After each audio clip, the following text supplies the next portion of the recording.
The Jews, therefore, because it was the preparation, that the bodies should not remain upon the cross on the Sabbath day, for the Sabbath day was a high day, besought Pilate that their legs be broken, and that they might be taken away.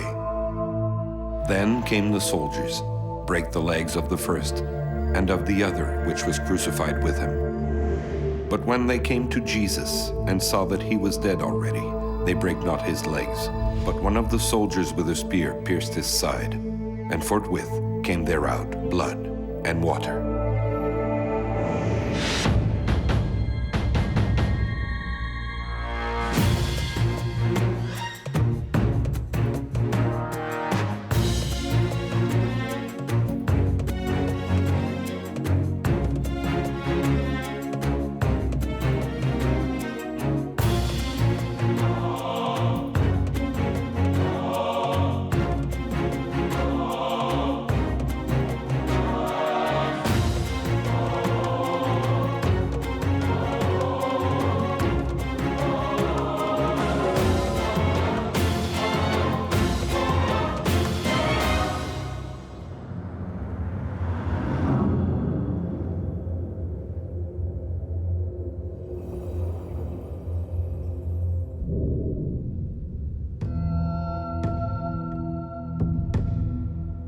It is said that during World War II, Adolf Hitler found himself in possession of an amazing weapon.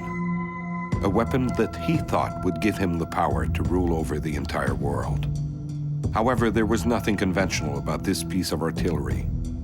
It was simply the tip of a lance. The lance used to pierce Jesus while he was on the cross, otherwise known as the Holy Lance or the Spear of Destiny. I wanted to find out the truth about the mythical powers attributed to this relic.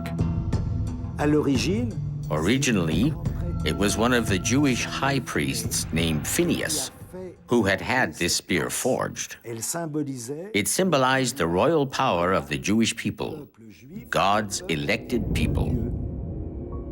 Earlier in the Bible, David had snuck into King Saul's encampment, and to prove that he had gotten as far as the king's tent, he drove the spear into the ground. So this is the same famous lance that David used. He plunged the spear into the ground beside the king's head, and when the king awoke, he saw this spear beside him. David, you know, he was the famous figure who fought against Goliath, said to the king, "You see, I could have killed you and I didn't." King Saul saw that he had acted poorly toward David, and the two of them reconciled. So that's where it all began.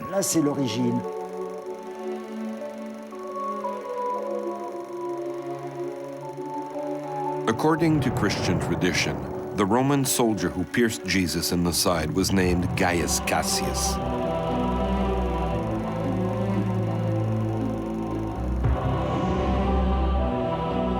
Who was this legionnaire known as Longinus?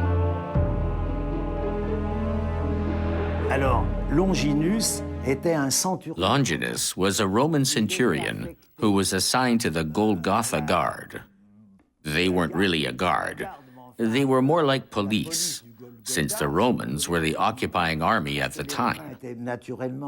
I know a bit about occupying armies myself, having experienced that when I was young, during the Second World War. There was Jewish power, and then there was the Roman power behind it, the power of the occupying army. And whenever Jews were tortured and crucified, a Roman delegation had to be on hand, led by a centurion, a sort of captain, if you will. Well, Longinus had a problem with his eyes. You'll see why that's important. Since his eyesight wasn't the greatest, he was assigned to less important duties. There wasn't a lot of danger involved in executing torture victims, and he was assigned to watch over Jesus' execution. A few days earlier, Gaius Cassius Longinus had been instructed to follow the public agitator claiming to be the Messiah. Did Jesus' words have an impact on the Roman legionnaire?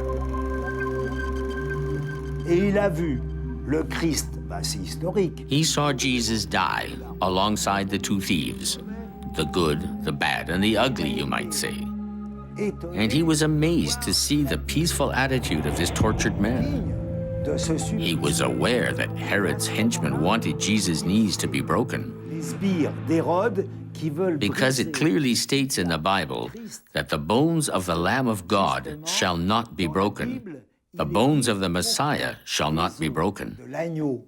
So in the minds of the Jewish high priests, if Jesus' knees were broken, it would prove that he was an impostor. If you break Christ's bones, then he can't be the Messiah.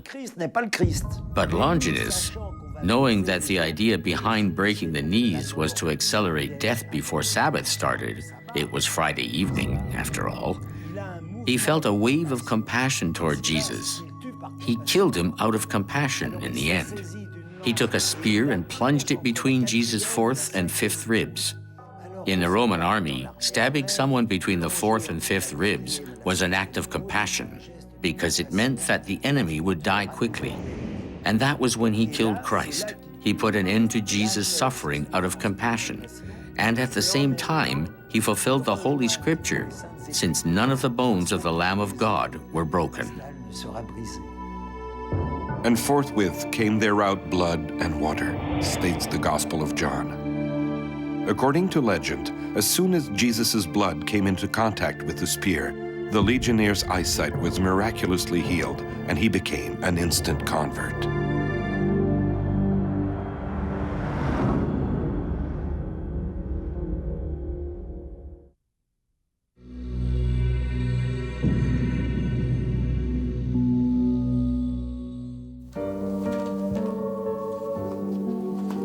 It is said that after Jesus died, the spear of Longinus became a good luck talisman. There were claims that any army bearing the lance would be invincible.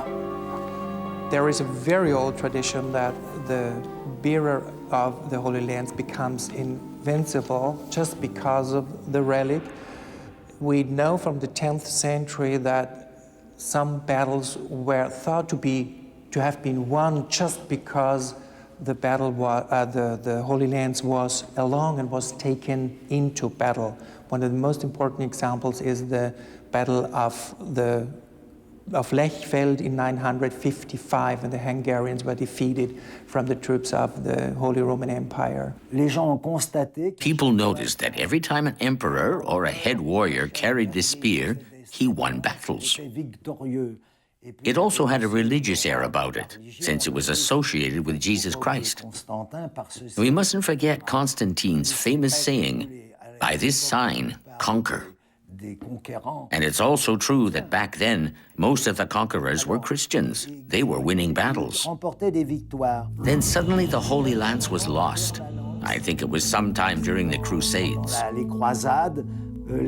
The Christian troops, the Crusaders, were on the road.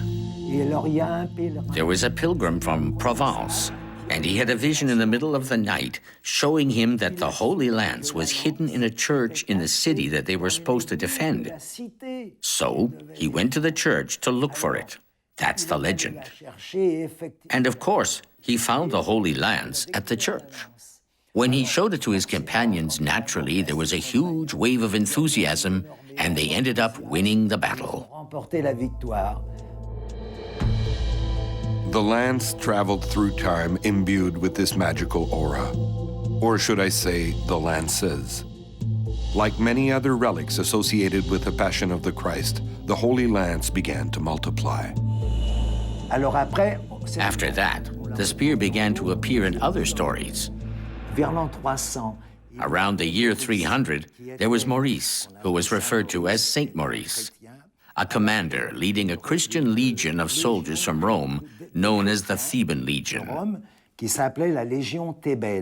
He had the spear because he refused to denounce his faith in Jesus Christ. And in front of all his Christian companions, he died with the holy spear in his hand. That was when it began to be known as the Lance of Saint Maurice. Emperor Maximilian had Maurice executed because he refused to give up his faith. 26 years later, in 312, within the walls of Rome, Emperor Constantine won a battle against his main rival, Marcus Maxentius. According to legend, throughout his conquests, Emperor Constantine held on to the lance of Longinus to ensure victory over his enemies. It was during this period that the weapon was ornated with a holy nail, brought back from Jerusalem by none other than Constantine's mother, Saint Helena. Nearly 3 centuries after Constantine's death, the Holy Lance came to be in the possession of Charlemagne, King of France. The Holy Lance originally was a gift by Pope Leo to Charles the Great of Charlemagne during the coronation in the year 800. But originally it was touched by the Holy Nail, which is in Rome, venerated in the Basilica di Santa Croce in Jerusalem.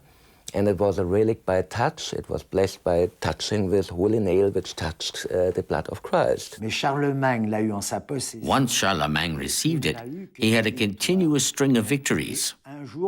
Then, one day, I think it was him or someone else who was holding the lance, he never left it behind when he went into battle.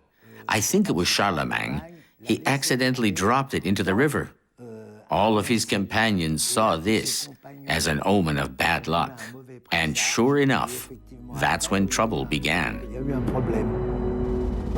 Over the next few months, the emperor's state of health quickly deteriorated, and Charlemagne died on January 28, 814.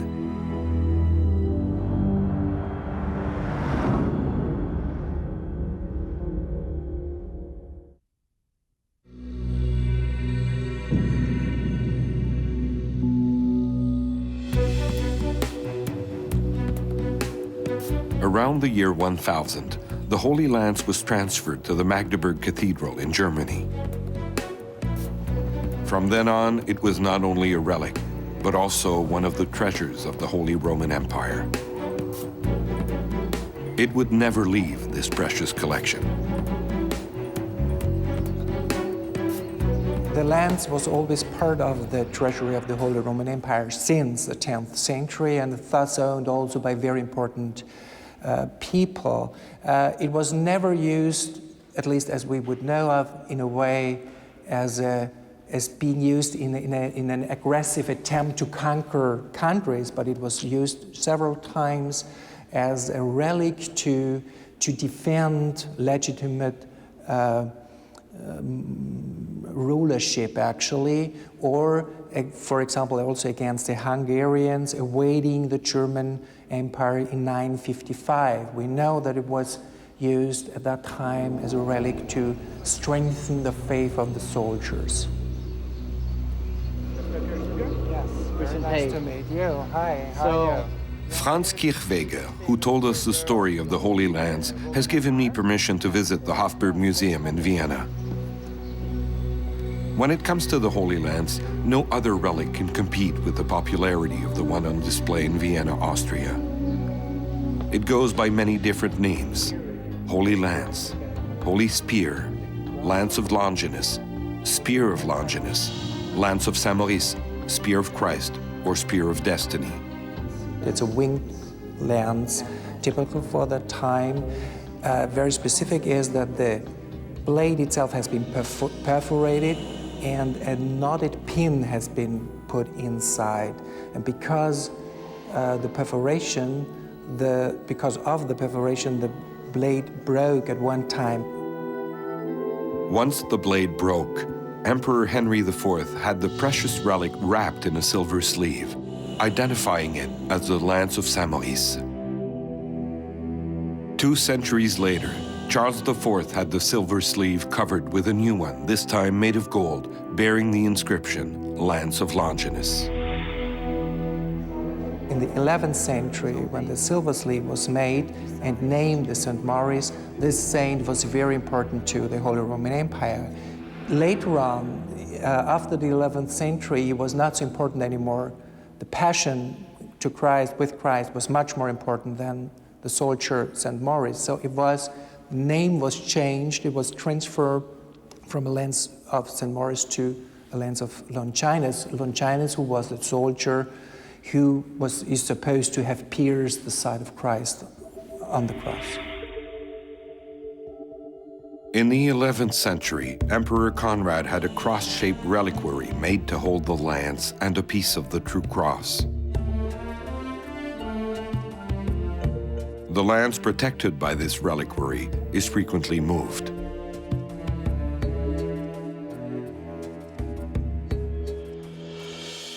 This treasury always stayed with the emperors, kings and emperors, different places, different castles. Some of them are known to us. Only since the 14th century, it started to have more secure or a place for a longer period of time. First it was Prague and Kolstein in Bohemia. Later on, since 1424, it came to Nuremberg.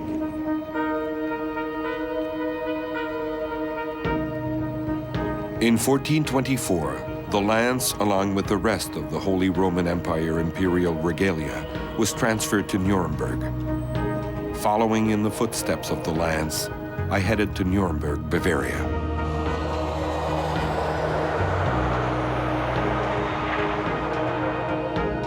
In the Middle Ages, a real cult grew around the Holy Lands. The relic was kept in the town's hospital, the Heilig Geist Spital, meaning Hospital of the Holy Spirit. To remind Christians of the contents of the reliquary that was protecting the Holy Lands, an illustration was painted on the underside representing two angels holding the Holy Lance and the Holy Cross. Today, this reliquary, long since emptied of its contents, is still on display at the Nuremberg National Museum. And now, yes, this is a famous shrine. And you see it is made from silver and with gold. And you see this mirror here where you can see the shrine from underneath. Yeah. Tourists now view the inside of the reliquary by gazing into a mirror. In the Middle Ages, they had to gaze up at heaven to see it. Yes, it was very much higher, so they really needed no mirror, but they looked right underneath the shrine and could see what was in the shrine, and that is a part of the cross Yeah. Jesus Christ, and this Holy Lance. At the time where this reliquary was it in a church here in Nuremberg? Yes, it was conserved in the Heilig Geist Spital. This was a church that was independent and was not by the bishop, but it was by the town, run by the town.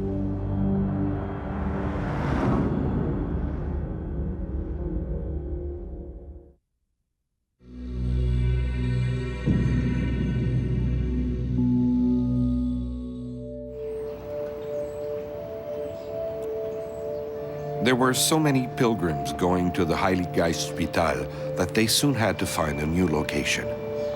It was decided that once a year the Holy Empire Imperial regalia, and more precisely the Holy Lands, would be displayed at the Frauenkirche, or Church of Our Lady, across from the market. This imposing structure is a perfect example of the Gothic architecture that can be seen everywhere in Nuremberg. So when the Holy Lance was presented to the pilgrim during the medieval time, Yes. where this presentation took place? Der Platz, an dem This is where the imperial regalia, including the Holy Lance, was displayed. Markt in der Mitte der Stadt Here in the Church of Our Lady, across the street from the market. da vorbeigezogen.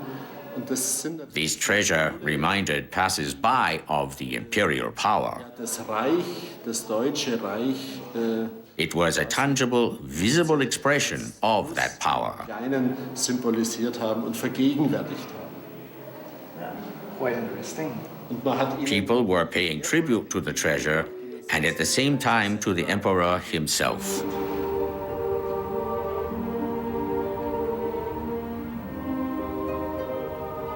All of the German emperors would come to Nuremberg once a year to meditate on the Holy Lands and the other precious relics in the Holy Roman Empire Imperial regalia.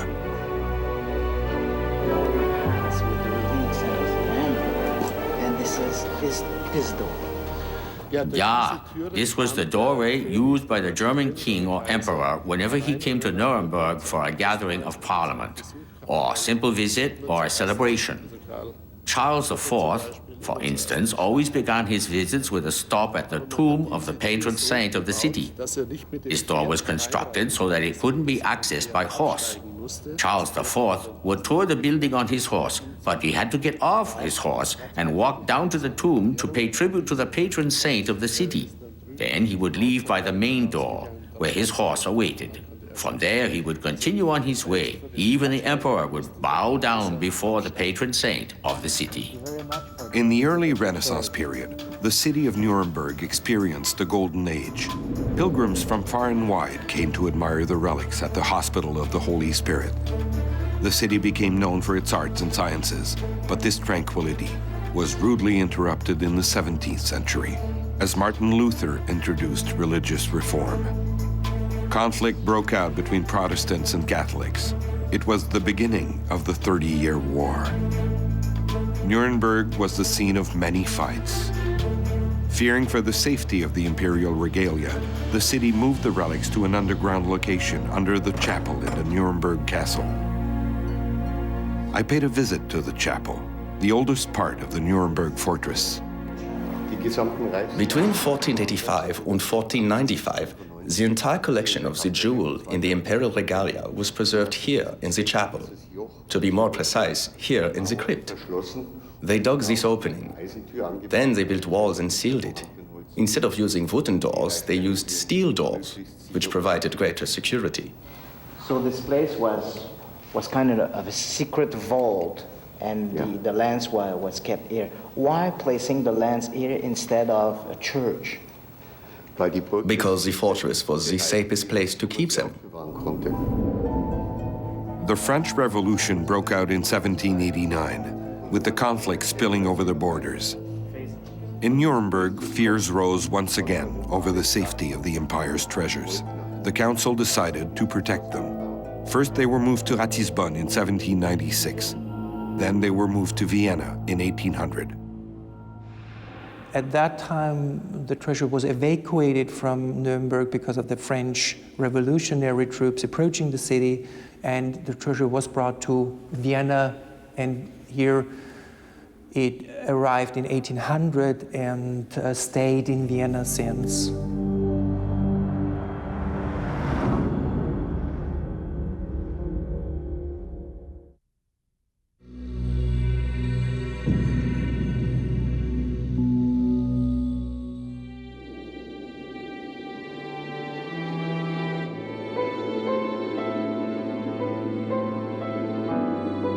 The world changes, and during this transition period in Europe's history, alliances and empires rose and fell. In 1806, the Holy Roman Empire of the German nation was dissolved. Former Emperor Francis II of the powerful Austrian Habsburg dynasty became Francis I, Emperor of Austria. With these political shifts, Nuremberg lost possession of the Holy Lands, which remained in Vienna.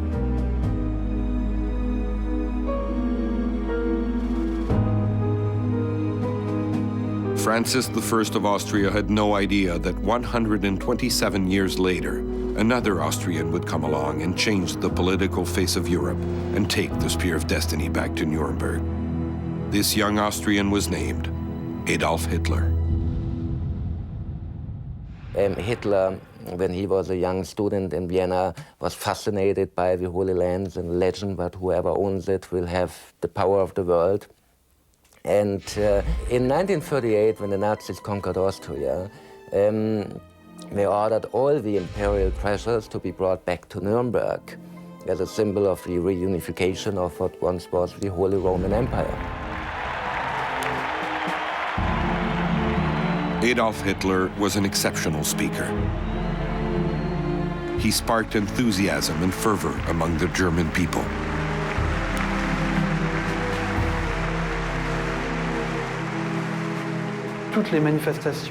All of Hitler's public appearances were calculated, down to the last millimeter. You can just picture him in front of his mirror, rehearsing his speeches.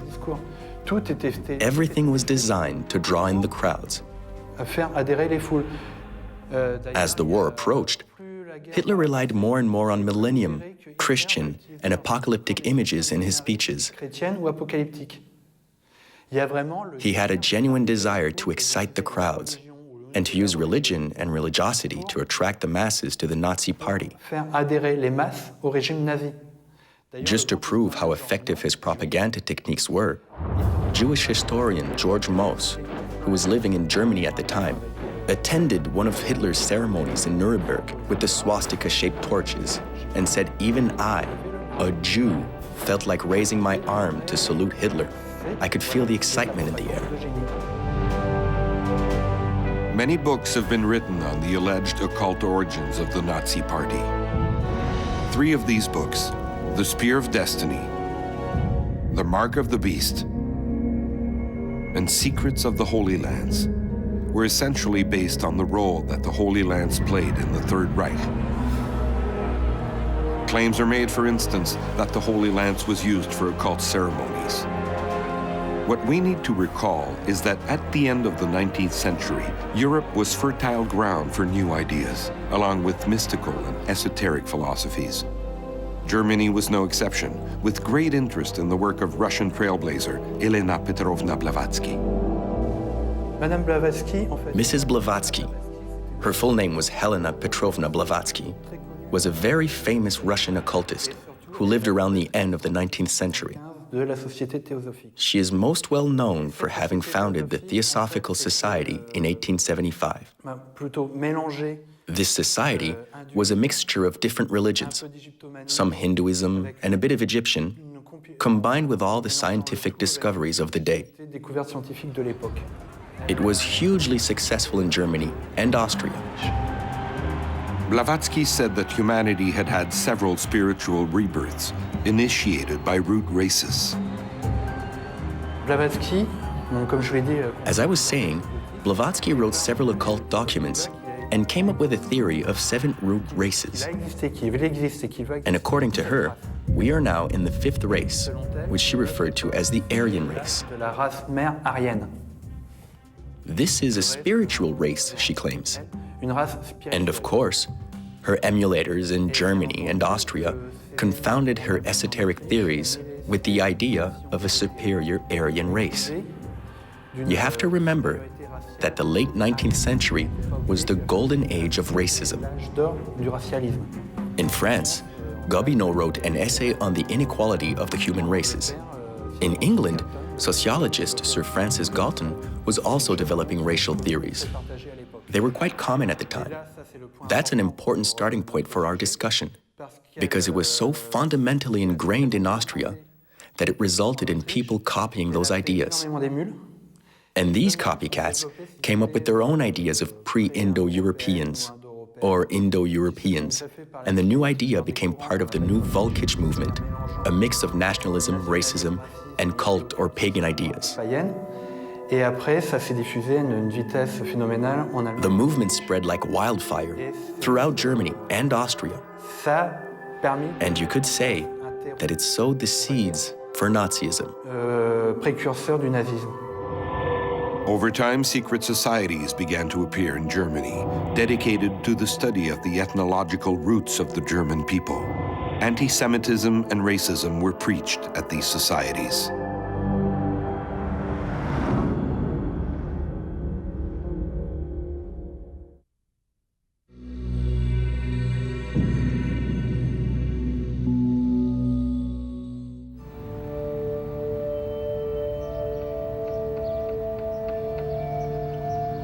In Germany, this concept of racial superiority was at the heart of many secret societies, including the Thule Society. Contrary to anything that may have been said about the Thule Society, it was nothing more than a handful of extremely right-wing nationalists who gathered after Germany was defeated. Some people who were later to become members of the Nazi Party were once involved with the Thule Society. Rosenberg, Hess, Himmler, and a few others, but they were the minority. The Thule Society was basically an aristocratic group that welcomed members from extremely right-wing rich families in Bavaria. The Thule Society adopted a swastika and dagger as its emblem. The fact that they used a dagger and swastika had nothing to do whatsoever with esotericism. There were many odd groups, including some extremely right-wing paramilitary German groups who were using those symbols. One group in particular was the Baltic Germans, who fought on the Eastern Front against the advancing Bolshevik troops. They used the swastika symbol. It was actually quite a commonly used symbol at the time, resulting from Germany's interest in anything Indo-European and Aryan in the late 19th and early 20th century. One of the members of the Thule Society, Dietrich Eckart, founded the German Workers' Party, which was renamed the Nazi Party by a young orator who joined the group, the future Führer, Adolf Hitler. After World War I, he was recruited by the Thule Society, another Aryan lodge, which just founded a political branch called the German Workers' Party, Deutsche Arbeiterpartei, DAP, which hired him as a speaker for them. And he was the one who managed it to be renamed in NSDAP. So from the very beginning, both the roots of the Nazi Party and the personal background of Adolf Hitler were occult and influenced by these neo-Gnostic movements. By the time Hitler became chancellor in 1933, he was surrounded by militants who had spent years immersed in this culture that was both esoteric and anti-Semitic in nature, including Heinrich Himmler, who founded the Ahnenerbe, the German Ancestral Heritage Society, whose ultimate goal was to demonstrate that Germans were indeed the root race descended from Atlantis.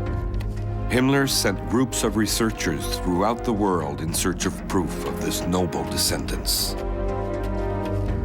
It's true that Himmler established a research institute named Ahnenerbe, the Ancestral Heritage Society. That part is true, it did exist. But there were only 2 or 3 occultists in the group. The rest of them were regular German scientists.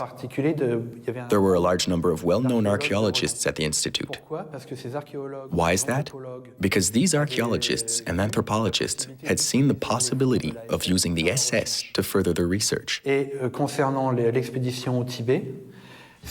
As far as the expedition to Tibet is concerned, it is clear that the anthropologist took advantage of Himmler's whims to conduct a racial anthropological expedition, which were popular at the time.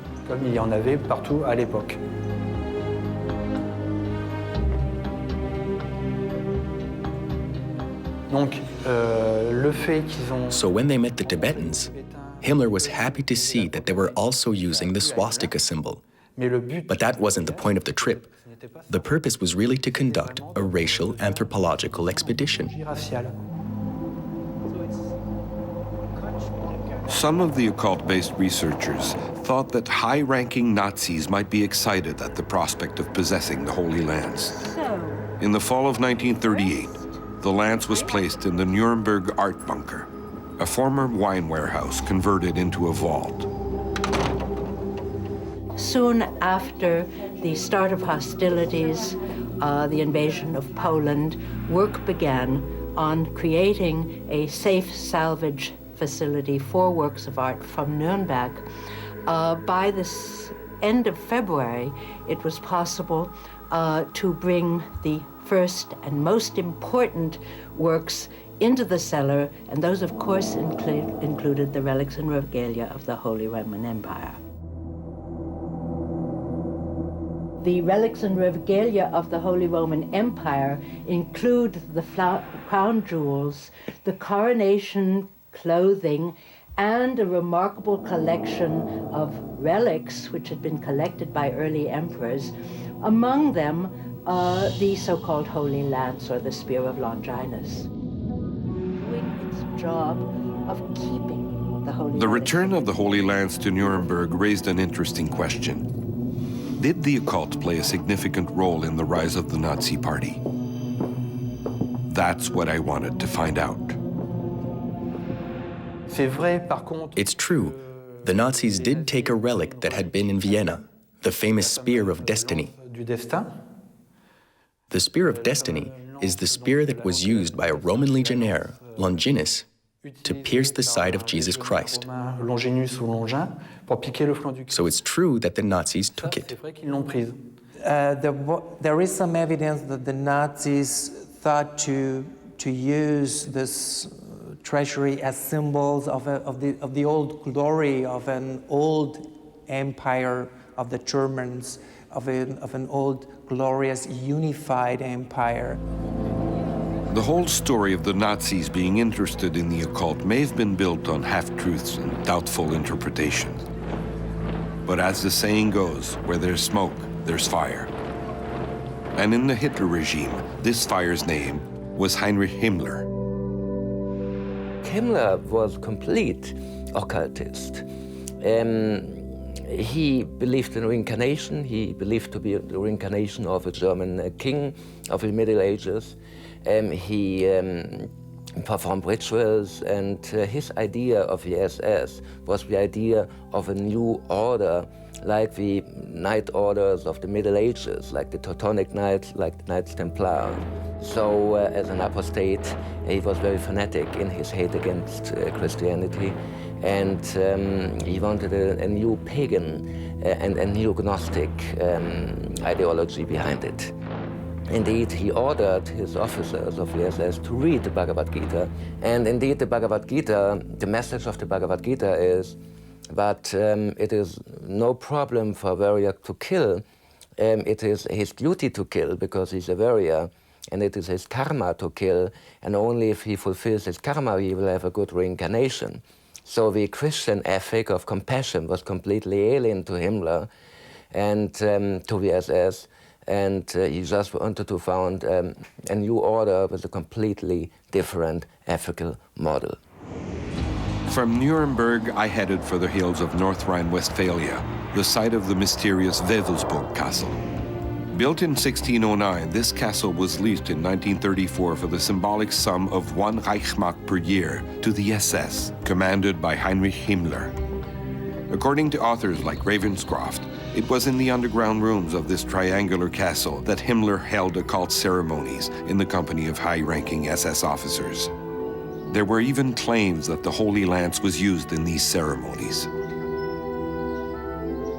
The truth is, Himmler was planning to teach the Nazi ideology here and to train his SS elite.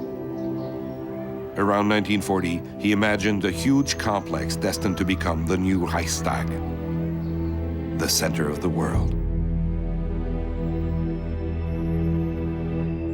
The architecture and decoration ordered by Himmler contained strange occult symbols, like the famous black sun. It is a sun wheel. It is a sun wheel with 12 elements, which signs a Sieg rune, each one of it.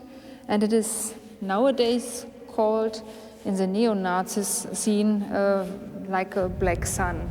It is a very important symbol for the neo-Nazis because they think that Northern Tower and the Wewelsburg Castle was really a cult place of the SS, and so this symbol of the Northern Tower is for them the very important symbol for their own ideology. The Wewelsburg Castle is now a museum that serves as a reminder of Himmler's years leading the SS. He is the one responsible for most of the rumors of occultism associated with the Third Reich Army, spawning the interest of many authors after the war ended, including Louis Pauwels and Jacques Bergier, who wrote Le Matin des Magiciens, The Morning of the Magicians, in 1960. Le Matin des Magiciens de Pauwels et Bergier. The Morning of the Magicians is a book by Pauwels and Bergier, written in 1960. This book was a true revelation for the youth of the 60s, who were breaking away from a religious culture and looking for something different. The Morning of the Magicians is a compilation of texts inspired by occultists and Nazi opponents in the 30s and 40s who had begun to elaborate on the idea that Hitler was a devil worshipper who had met Crowley and that magic was behind his politics. From then on, the idea of Nazi occultism spread and became part of pop culture.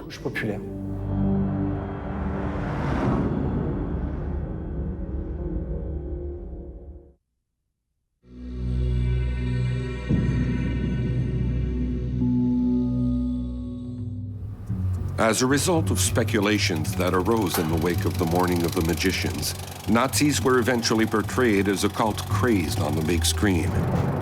They appeared as villains on the trail of the tireless Indiana Jones looking for the Ark of the Covenant and the Holy Grail. The myth was brought to life. Indiana Jones and the Last Crusade.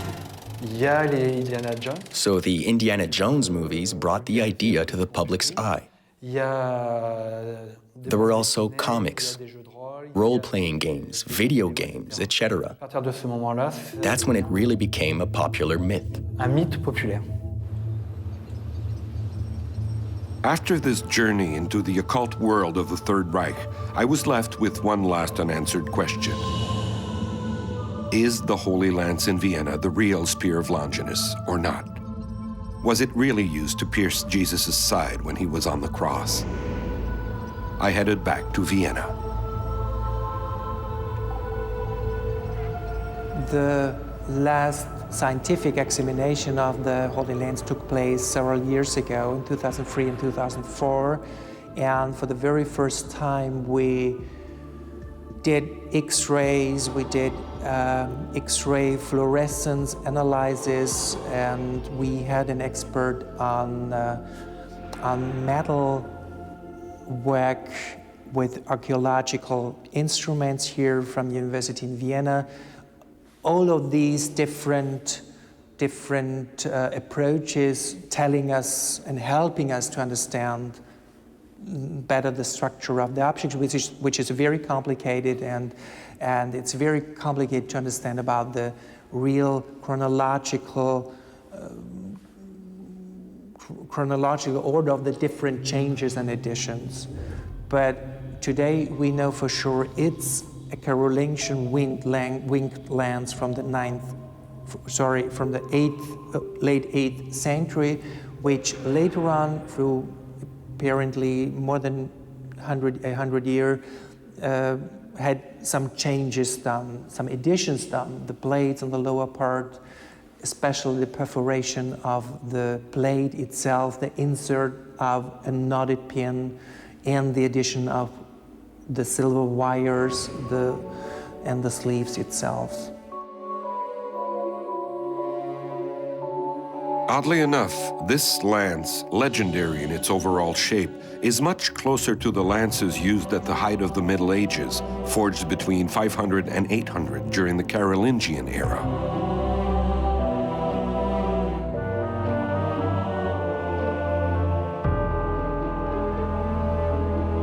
If the Holy Lance on display in Vienna dates back to the Middle Ages, then it certainly can't be the only one of its kind. During the Carolingian era, lances were quite massive, with small fins beneath the head. Carolingian weapons date back to around the 8th to 10th centuries. It's harder to date Carolingian weapons than it is for Merovingian weapons, since they don't come from tombs. In France, fortuitous discoveries were made of these weapons that had been abandoned for no apparent reason. Yeah, hello. Welcome, Indiana Jones. Thank you very much.